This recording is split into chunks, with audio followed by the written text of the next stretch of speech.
Who dat to the Who Dat Nation? Welcome to the Dome Patrol podcast, your podcast for the New Orleans Saints here on the KB Radio Network. I am your host, Kevin Reed, and the New Orleans Saints have completed their home campaign for the 2024 NFL season.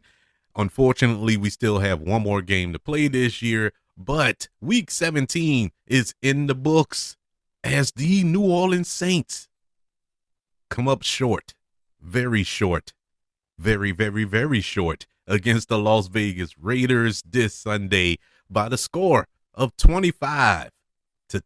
This is the New Orleans Saints' third consecutive loss, and now they have dropped to 5-11 on the season with one game left to play. The Raiders, on the other hand, they improved to 4-12, which is kind of a win for us if we want to look at it from a draft position standpoint, where if the Raiders win next week and we lose next week, which probably going to do, this will help in the tiebreaker situation, to whereas the Saints will get a higher draft pick if that is what you're looking forward to. This was just, I don't know why this feels worse than the 34-0 loss. And I say feel worse. I'm not mad.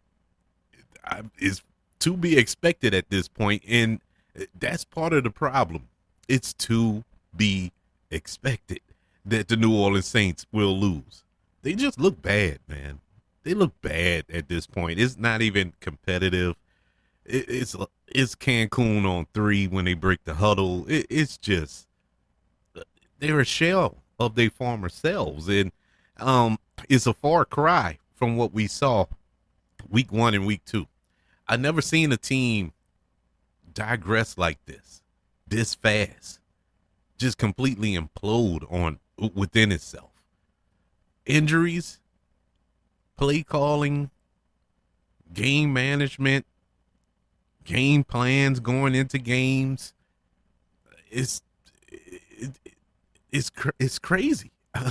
It's one of these situations where me personally, I'm pretty sure you can find another podcast, another content creator who follows the Saints, talk about the Saints, who can eloquently put it into words. Unfortunately, I can't. I just can't wrap my head around it. I cannot understand why this team looks like the worst team in football. Probably because they are the worst team in football. I think today it's pretty clear cut. It's there for you to glance upon in all of its glory. Losing or getting shut out by the Green Bay Packers, it's not the worst thing in the world, because the Green Bay Packers are a playoff team. They are a well-coached team. They are a really good team that can make some noise in the playoffs. Am I saying they can get to the Super Bowl? I'm not saying all that, but it wouldn't shock me if they do, because they are just that good of a team. So losing to them, that's fine. But losing to a 3-12 team that averaged 3.3 yards per carry all season, come into the Dome after their flight was delayed. They didn't get here till, I guess you can say, late last night or early this morning. Get off the plane, hop on a bus, come to the Dome, and run just rampant over this defense. Abdullah hasn't had a 100-yard rushing game in his entire career. He had one today. The Raiders haven't had 100 yards rushing all season long in a game. They did it today. Aiden O'Connell, I don't think, ever looked this good. He looked like the second coming of Rich Gannon out there. It was just amazing to watch. Defensively, offensively, with the undisciplined play The fact that in the first half, Spencer Rattler looked amazing. Spencer Rattler, I think he only had 2 incompletions in the first half, and one of them was a drop. If I think back or look back, I, possibly both of them were drops in that first half. He was surgical in the first half. Come out in the second half, it's like somebody switched jerseys with him and went out there and played. I don't know what happened. I don't get it. The false starts, the illegal formations, the offensive pass interference calls, it's stupid stuff like that. Just kills drives, drop passes, kills drive. Unable to block this defensive pressure from Las Vegas was unbelievable to me. It just like they gave up. They clearly gave up on this team. They on this season, I should say, probably the team too, but they gave up, and it's sad to watch. It was really a chore to watch. To be honest with you, in the second half, I can tell you bits and pieces, but the game was on, but I was doing other things. I was really listening to it. I wasn't watching it. Being 100% honest, because I knew what was going to happen. Not so much, not the whole first half. It was really the fourth quarter. I gave up. I, it was making my eyeballs bleed. It was hard to watch. But this team is next week cannot come soon enough. It really can't. This season needs to be put out of his misery. Real talk. Speaking of Spencer Rattler in the first half, like I said, he was surgical. He was 11 for 13, 146 yards and a touchdown in that first half.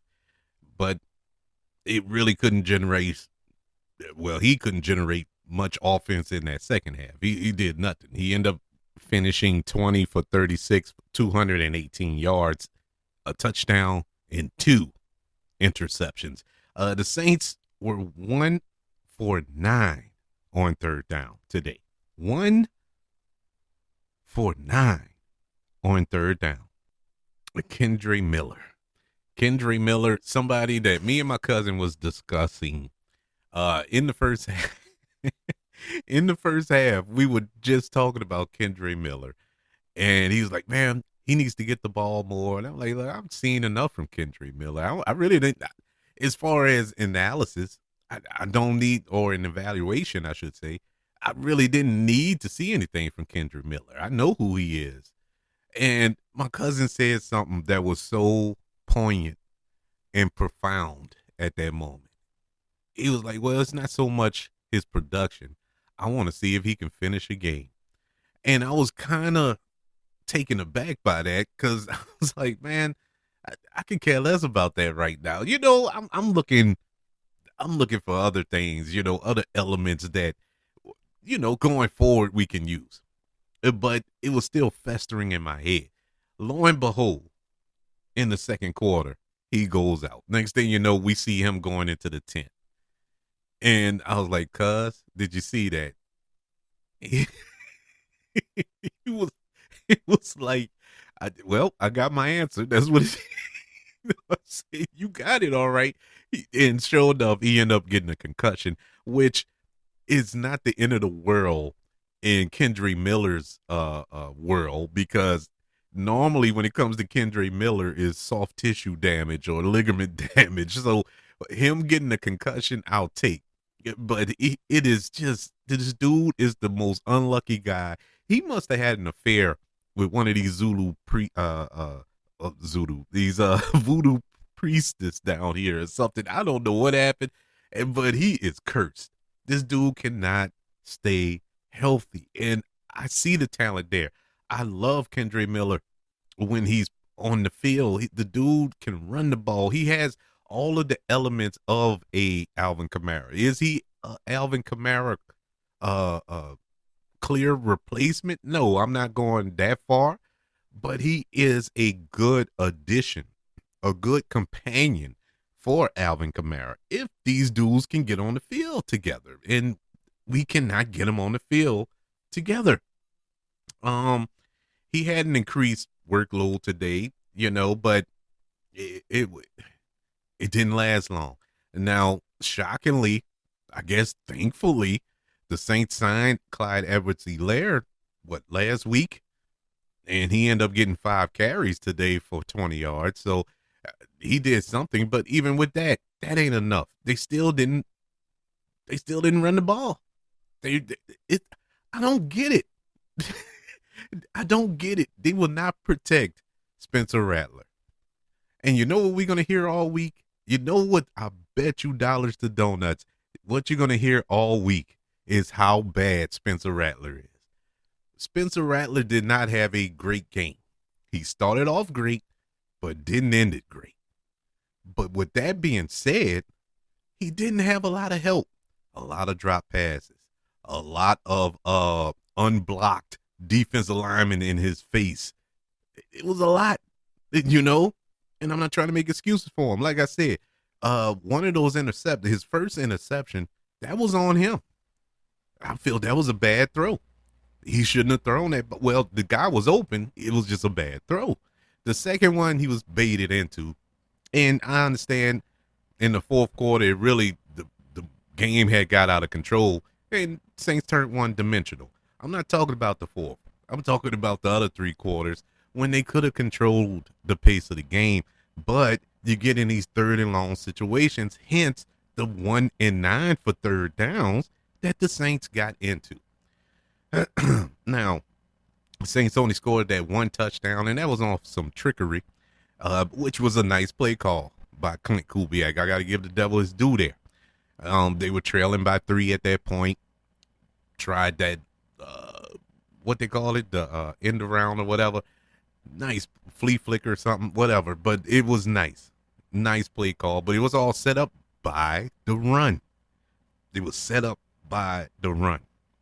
And this is the reason why I just want to have a sit down with Clint Kubiak to see where his head is. Because he shows that he can call or design some really good plays and know how to set them up. But it's so sparingly.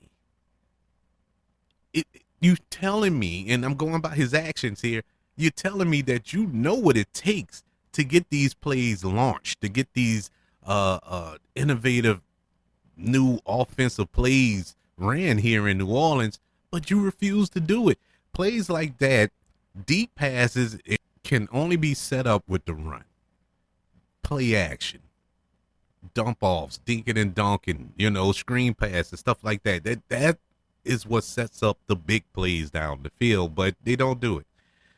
The Saints defense forced the Raiders to kick 4 field goals today. 4.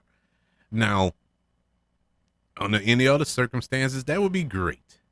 That would be great. But they struggled to stop the run. And it's weird to say the Las Vegas Raiders run attack, something they don't have. Amir Abdullah had 115 yards on 20 carries today. This is the first 100-yard game of his NFL career. If you listen to this show long enough, you know that I always mention how the Saints always be somebody's first. They're always their first something. Either their first touchdown, they'll get their first win, they'll get their first 100-yard receiving, or in this case, 100-yard rushing. It's always something. They're going to break a streak when it comes to New Orleans, whoever is playing against the Saints. Every rip, and they did it today. I'm somewhat happy about it. It's a little bittersweet because Abdullah is on my fantasy team. So he got me some points today. But other than that, man, this is embarrassing that you allow this dude to run clean over you. A dude that averages 3 yards a carry the entire season. Obviously, because he hasn't had a 100-yard rushing game yet in his career. And it could have been worse. It should have been worse. I don't know what to say. Aiden O'Connell, the quarterback for the Las Vegas Raiders, I guess you could say the replacement for Derek Carr. He had a solid game. He was 20 for 35, 204 42 yards and 2 touchdowns. He looked really good out there today. Cam Jordan, early on, he looked like he was a man possessed. He looked like, now bear with me here, he looked like this was his last game in the dome. It's like he sensed it. He knew this was it for him. And he started off looking like that. He was he was all over the Raiders offensive line. He even got I think he had a tackle for a loss. This was on that big goal line stand that they had early on in the game. He ended up getting a sack on O'Connell, which they had to settle for a field goal. It was amazing, man.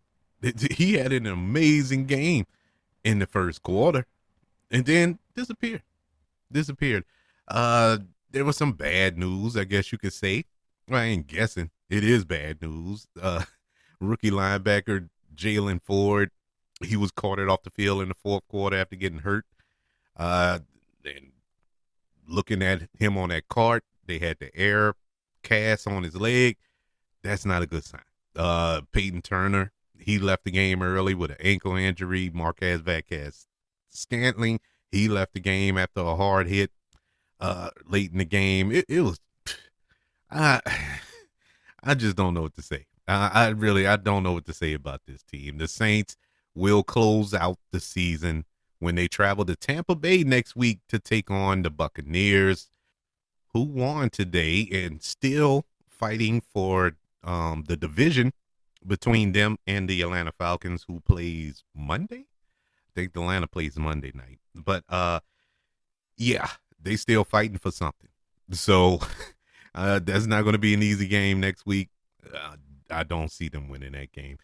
This was the one game that I knew for certain the Saints probably should win, and they end up getting squashed by 15 points at home. And so I have zero confidence with them going to Tampa and getting that victory. But we'll cross that bridge when we get to it. Let's go over the stats of this Week 17 matchup against the Raiders, beginning with the passing leaders for the Las Vegas Raiders. Aiden O'Connell, he was 20 for 35, 242 yards, 2 touchdowns. He was only sacked one time today. For the New Orleans Saints, Spencer Rattler, he was 20 for 36, 218 yards, 1 touchdown, and 2 interceptions, and he was sacked 3 times today. Leading rusher for the Raiders, it was Amir Abdullah, 20 carries for 15 yards. For the Saints, Spencer Rattler, 3 carries for 46 yards. Leading receiver for both teams, beginning with the Raiders, it was Brock Bowens, which shouldn't be a shock because their leading receiver of the season. He had 7 catches for 77 yards. For the New Orleans Saints, it was Juwan Johnson, who had 6 catches for 66 yards. That's not a good number. That's not a good number, and especially the way he played today. That's fitting for him. The leading tackler for both teams, the Raiders, Robert Spellett, had 8 tackles. For the Saints, it was Pete Warner with 13. Moving over to team stats, beginning with first downs, the Raiders had 22 first downs. Saints had 13. What what can I say? Third down efficiency, like I said before, the Saints were 1 for 10 on third down. I said 1 for 9 earlier. It's actually 1 for 10 on third down. Raiders, on the other hand, were 10 for 18 on third down. Saints went for it on fourth once and converted it, whereas the Raiders never went for it on fourth because they didn't have to when you're 10 for 18. Total plays ran. Raiders ran 74 total plays to New Orleans 53. Total yardage, Raiders 388 yards to the Saints 269. Both teams had 11 drives apiece. Raiders 5.2 yards per play. Saints 5.1 yards per play. Passing yardage, Raiders had 232 yards to the Saints 188. Rushing, This is embarrassing. Uh, the Raiders had 156 rushing yards today to the Saints 81. And to put it in perspective, the Raiders did improve their lead average. They averaged 4.1 yard per carry today to the Saints 6.2, and that's mainly because of Rattler had, I think, 2 or 3 big runs, and it like a 20-yarder and so on and so forth. So that kind of inflates the average, but yeah, that's what happened there. Red zone, Raiders were 2 for 4. Saints 0 for 1. Penalties today, which was another bugaboo. The Raiders, they were 3 for 20. Decent for the Raiders. That sounds like a disciplined team to me. On the other hand, the New Orleans Saints, 10 penalties today for 85 yards. 10. And those, a majority of those were like third down. It was on third down on both sides of the ball. They killed drives and kept drives alive for the Raiders. Yeah, it was sad. Saints turned the ball over twice. Raiders didn't turn it over at all. Time of possession, Raiders had the ball for 37 minutes and 50 seconds to the Saints, 22 minutes and 10 seconds. Let's move on to our ratings. Rating for today's game against the Las Vegas Raiders. As you know, we grade every facet of the New Orleans Saints in their performance against the Raiders today. Offense, defense, special teams, and coaching. Average them out and give an overall grade of this game. Starting with offense today gets a C minus. They had a good start to this game. That's the only thing that saved it. Otherwise, it would have been rated very low. But the first half was pretty decent. Second half, they only ran 3 plays on the opposite side of the 50 in the Raiders territory throughout the entire second half, and I'm giving it 3. I think it was like 2. So no, it could have been 1, but either way, 1, 2, 3, it could be 5. It's embarrassing. Offense gets a C minus. Defense gets a D. The defense, they ought to be ashamed of themselves. They really should be ashamed of themselves. There was a play where Tyrann Mathieu, the honey badger, laid up there, and the running back busts through the line, right? Tyrann Mathieu comes around, face mask tugs the dude. He got lucky, didn't get a flag called on him, but I guess it was embarrassing enough because he face masked. The dude did a matrix bend backwards type move, and he popped back up and ran for 10 more yards. You couldn't even tackle. It was amazing. The secondary looked so bad. They always out of position. Their best weapon, Bowers, was open the entire game. All 7 is, I think 6 out of the 7 were uncontested.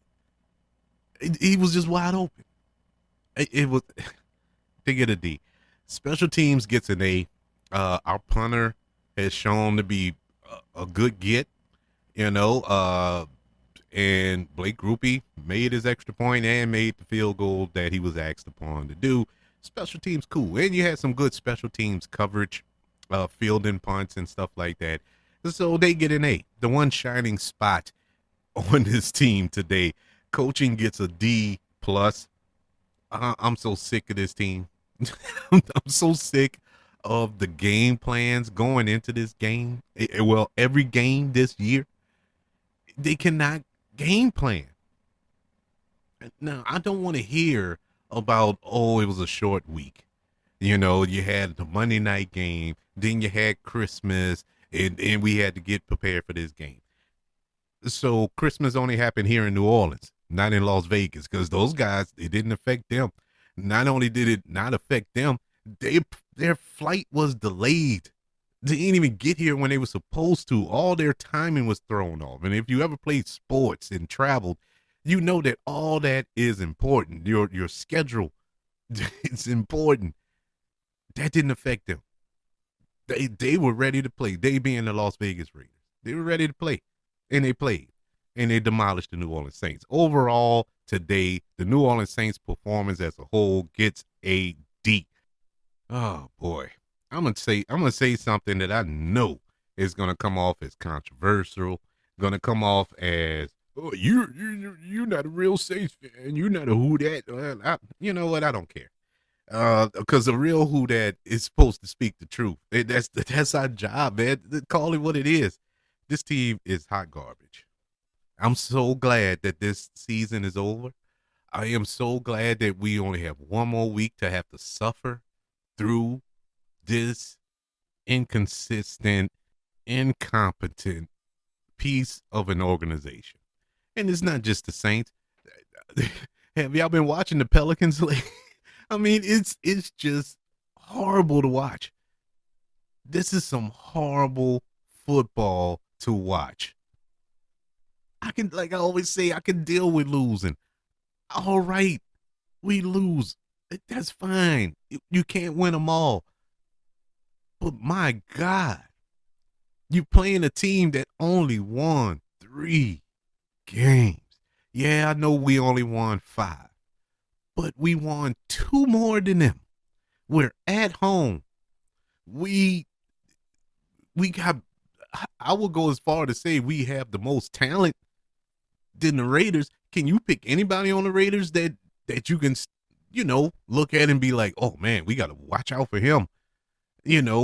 Bowers maybe, but he's a rookie. He's coming upon this year, and you only know his name because he done set some records as a rookie. But aside from that, who on that team you look at as a threat on either side of the ball? I'll wait. But the Saints, on the other hand, we have a ton of injuries. Let's not glance past that. Yes, we have injuries, but we still have capable players. At least I thought that we had capable players to at least beat this team, a team that can't run the ball. That's the one thing. That's the one thing that I can't wrap my head around. This is a team that couldn't run the ball to save their life all season long, but they managed to get 156 yards as a team today, something they have not done all season. I just don't get it. I just don't get it. And I can't wait for this to be over. And just to give a preview of what we're going to talk about in a couple of weeks when we do our season wrap up here on the Dome Patrol.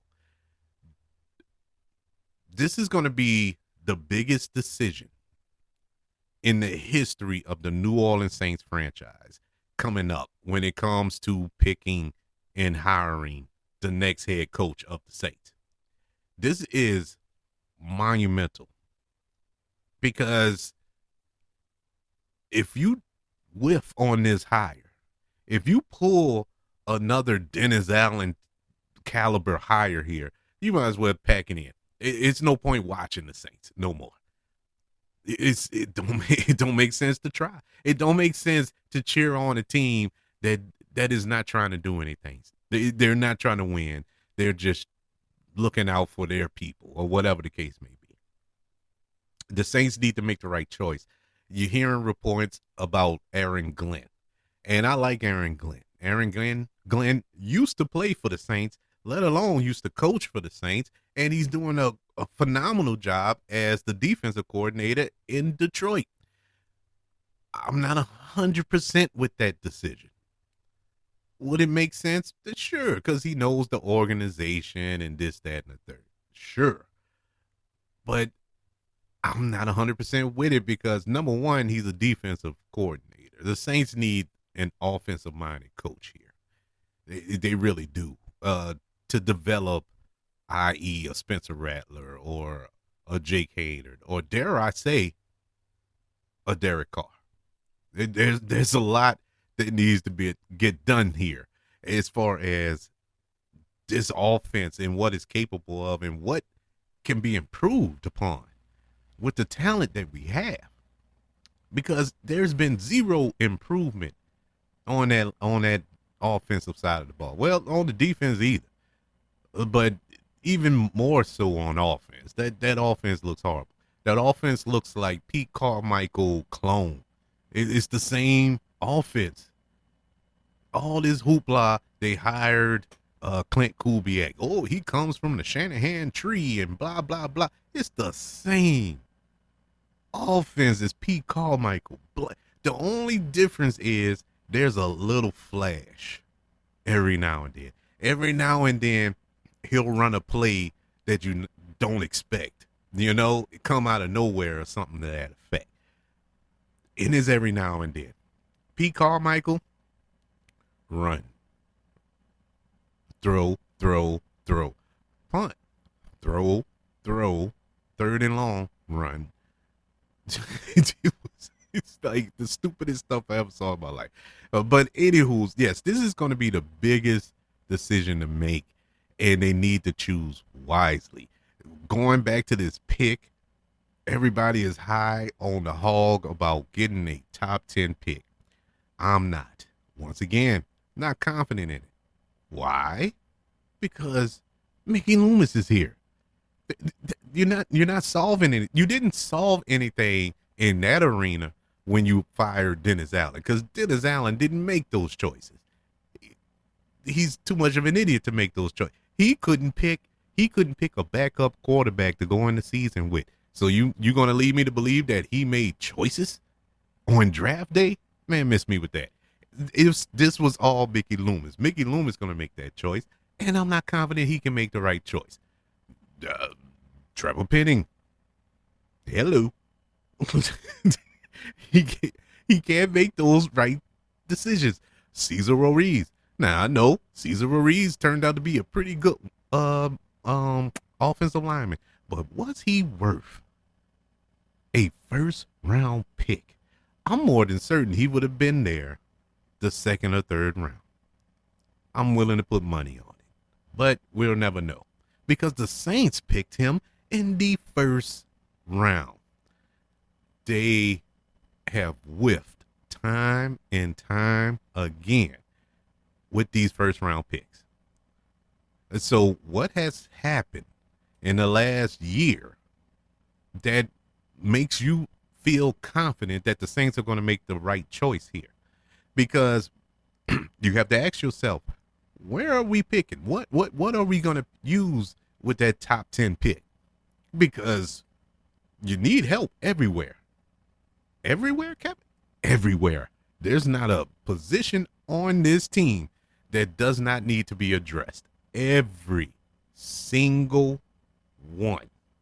So where do you start? Do you start offensive linemen again that they have been whiffing on for years?